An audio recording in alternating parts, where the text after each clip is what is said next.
Thank you, Charlotte. Good afternoon, everyone. You can say good afternoon, okay?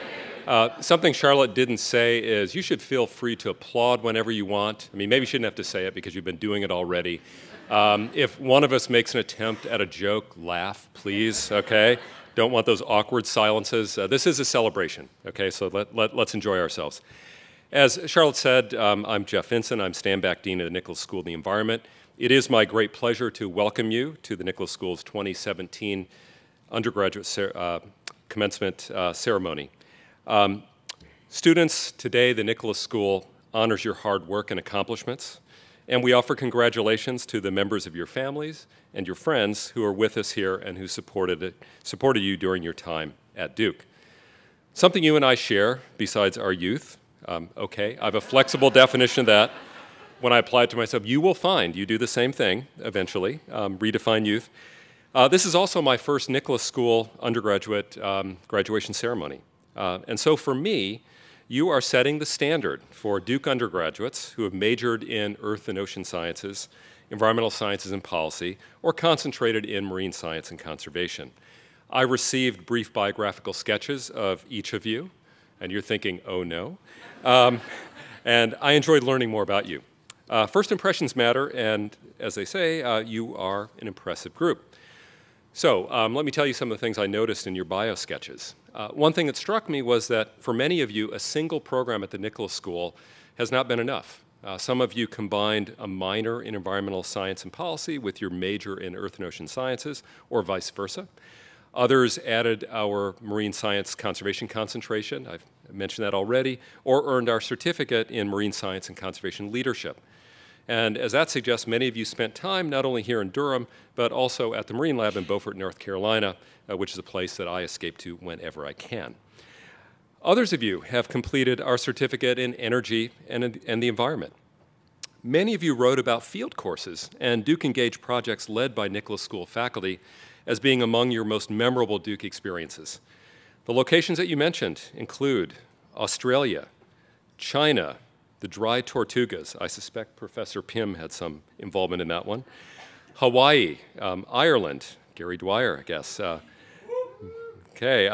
Marrakesh, Sea of Cortez, Singapore, Thailand, and Yellowstone National Park, as well as locations across North Carolina. Many of you received Stanback internships, the largest environmental internship program in the country and administered by the Nicholas School. Your internships enabled you to do valuable work with environmental organizations across the country. Finally, a good number of you participated in field courses in Costa Rica and South Africa, administered by our partner, the Organization of Tropical Studies.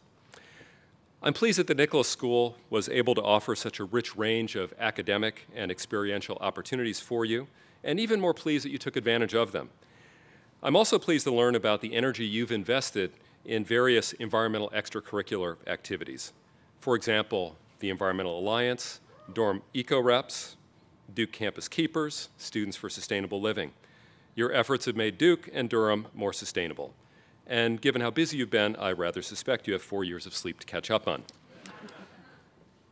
Okay, some of you have clearly stated plans for your postdoc careers, at least based on what you wrote in your bio sketches. In some cases, those plans pertain to environmental work, and of course that makes me very happy.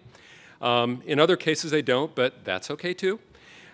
No matter what you do next, I hope you'll carry forward some aspect of your experience as an earth and ocean sciences major, an environmental sciences and policy major, or a marine science and conservation concentrator. For example, given how many of you have dual majored or minored in fields such as economics, global health, public policy, when you become leaders in the worlds of finance, public health, and government, I do hope you'll use your influence to advance sustainability. For others of you, what comes next is less clear. One of you wrote that your future and career are somewhat of a mystery. That described me as an undergrad. I didn't stumble into my field of environmental economics until several years after college. It's worked out fine for me, I guess, and given your evident talents, I'm sure it will work out for you too. If the solution to that mystery turns out to be an interest in further study in the environment, then I hope you'll take a look at our master's and PhD programs when the time comes. There's still much to learn about how this planet we live on works, how we humans are affecting it and the other life forms that we share the planet with, and how we can address the environmental problems we have created. Generating this kind of knowledge and putting it to work effectively is hard work, but it's rewarding work, and it requires bright minds such as yours. Whatever comes next, please keep us informed as your post-Duke lives unfold. We regularly profile an alum in the lower right corner of our website. I'd love to see you featured there. Visit us when you're back on campus for reunions or other events. Think basketball, I guess. And in between visits, you can be a member of our community by joining us on Facebook, Twitter, and Instagram, and whatever other social media platforms evolve in the future. We'll be there. So I wish you all the best, and again, congratulations.